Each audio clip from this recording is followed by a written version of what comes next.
Look, I know that negotiations have started with Paddy, and I know that Paddy's very keen to stay here if we can get the right deal done. So, look, I'm not sure exactly where the negotiations are at, but yeah, look, it'd be great if he does sign soon, and to have Michael and also Patrick sign at Essendon's a big bonus for us. Oh, massive boost. I think it's a really big tick for what the club's doing at the moment, both on and off the field, and with our new facility, growing membership, and our players sort of showing allegiance to us. I think the club's going in the right direction. Oh, look, we want another hard hit out. We had a really good hit out against Sydney in terms of win or loss, didn't really worry us, but it was a hard, tough game of football, which you need this time of year to prepare for round one. Brisbane are playing a really good brand of football at the moment. They were really good against Carlton. They go in very hard for the ball, so we're keen to do the same thing on tomorrow. Oh, look, it's going close towards it. I wouldn't say it's exactly the team. We'll have a good look at guys who are playing in North Ballarat tomorrow with the Bendigo team. There's probably 5 or 6 there who are in contention, and there's a few guys who are playing for their spots again tomorrow. Jason Winters? Yeah, well, Jake will be playing. Jason's still just a little bit sore after the game on the weekend, and you've got to be careful with his knee. I think his knee reconstruction was more serious than Courtney's, and he had a lot more damage around the knee. So, Jason's on track to play round 1, round 2, so there's no doubts there, but we just always plan to take him very slowly. Yeah, they're very important. I think that they're not signed across the line yet, but all indications show that we're very close to getting the signatures. But every year, every club has 15 to 16 players come out of contracts, just the way the contracts roll. So once Paddy and Michael are done, I know there's discussions started with other players now, and we'll move along and keep making sure our players stay motivated and stay committed to Essendon.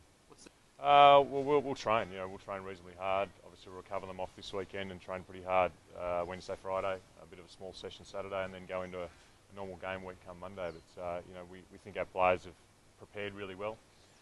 Hopefully, we get through tomorrow unscathed, and then we can look towards North Melbourne. So there's no game. There'll be some guys who'll play in a reserves game against Collingwood, but we have to apply to the AFL for permission, and they're guys who have missed a certain amount of pre-season, and they'll be treated on an individual basis by the AFL. So normally we're allowed to play sort of 3 or 4 players there, and hopefully that's the same this year.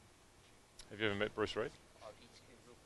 Yeah, well, Bruce basically coaches the team, runs the show, does everything. He's actually the CEO, interim CEO at the moment. So Reedy does everything at the club, and he's in full charge. So there's no going to the high performance. There's no chance of that. He's been to 28 consecutive footy trips. Yeah, he's got a record number of footy trips as well. Paddy's, don't like to use the word star, but he is the definite star of the AFL in the making, and Paddy has enormous physical potential, as we've spoken about. He's played some incredible football at times. Consistency is something we're working on with him, and if that consistency comes, and it will come when it does come this year, he's one of the top players in the AFL, and we're putting a lot of we're banking a lot on Michael and Patrick and being excellent players in the AFL, and we need them to be those players. Yes, we don't want to have a star program here. We only look after those sort of players, but Patrick is an exceptional player. I think Paddy will play a number of roles. Paddy could be at centre half back next week, could be in the ruck, could be forward. Paddy. The great thing about Patrick is that he doesn't mind playing anywhere. He's very versatile, and at different times in the game can actually change his mindset to play different positions, which is very rare. So there aren't many players in the AFL who can play centre half back, or deep back, ruck, centre half forward, full forward. I think we're in a very unique position with Patrick.